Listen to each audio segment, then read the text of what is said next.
So far we have the farina, the butter, and then the carrots. Definitely, I was supposed to put the nuts in the damn butter first and then take them out, but I'm just going to do a separate little tiny thing for the nuts. Just cooking the carrots and the spices together, and really the only spice at this point is cardamom. And salt? A pinch of salt. Just like a pinch. And then after it's at a point where it's like that, you want to do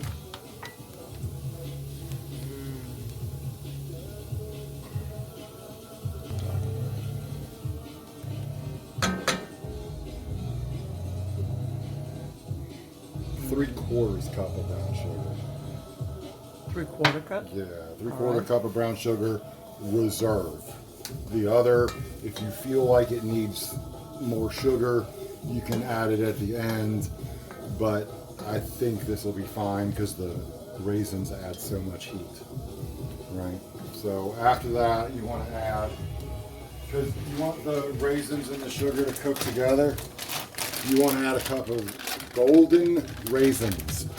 You can use the dark ones if you want to, but the flavor difference on golden raisins is huge. So maybe like a full cup? A full cup of golden raisins. The carrots and the raisins and the sugar together on a pretty closer to low medium heat, and you're waiting for the raisins to plump up. And then we're going to add at least 7 cups of water. Oh. It's like sand in the ocean. Yeah. And it like comes away from the pan, kind of like putty. After it's at this stage, it's almost ready for water. This is gonna be hot. You cook it in the pan before adding water. It's going to taste nuttier or more roasted. It just adds more flavor to the dish. I also wanted to add that when you're cooking for Krishna specifically, that your kitchen should be as clean as you can get it, your body should be clean, and your mind should be clean. So all of that adds to the dish and adds to the power of the prasad. Because like so many people have said before me, you want to give your best to Krishna. All right, we're going to add at least 7 cups of water. We're going to start off with 6, okay? That was 2. We're going to turn the heat up a little more, and it's going to get pretty thick pretty quick. This is going to make 6 cups of water. And it's going to turn the heat up a little higher until it like boils. At this point, if you have a whisk, it's nice to use that too. I'm going to use one soon.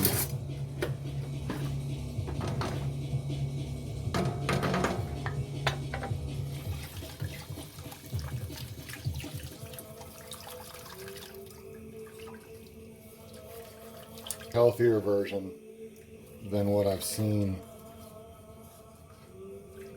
So I'm not real sure on the stirring at this point. So it takes about 10 to 15 minutes total to make a halva, sometimes longer, but really you're just stirring it to while it reduces in the pot.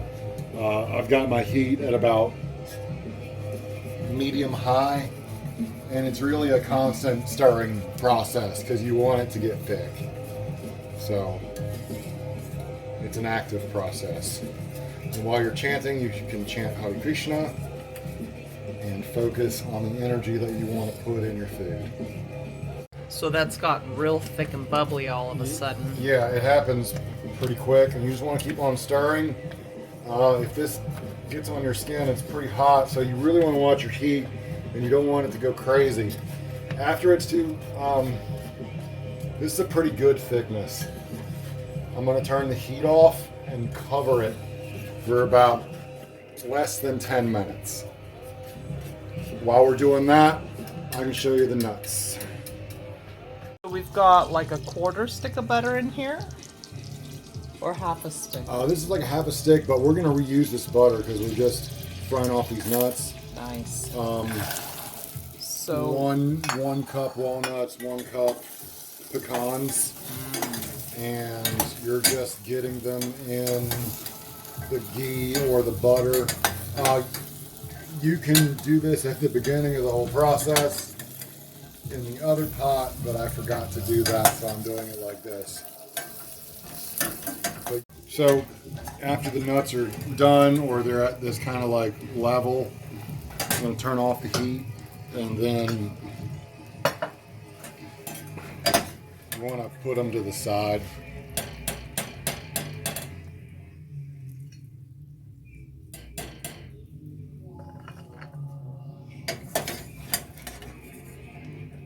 And these will garnish the halva.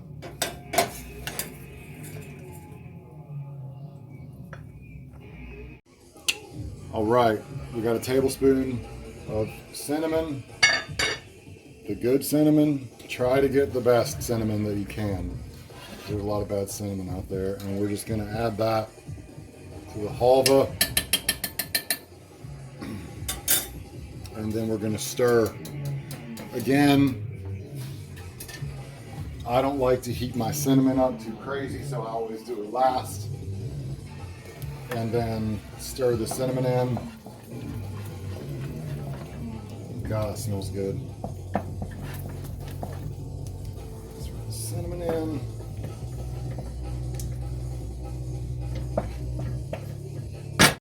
What did you say?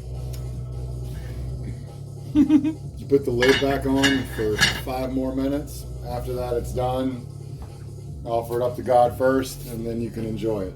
After it's sat here for 5 or 7 minutes or so, when you're preparing it for the altar, what I do is I got some butter in there, and you want to take your nuts, put them right in there, take some halva,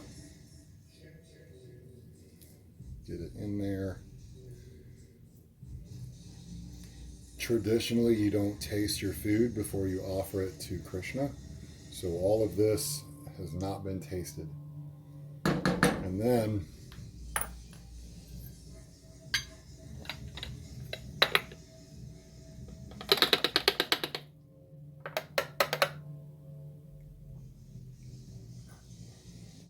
take some leftover butter and just put it on top like that.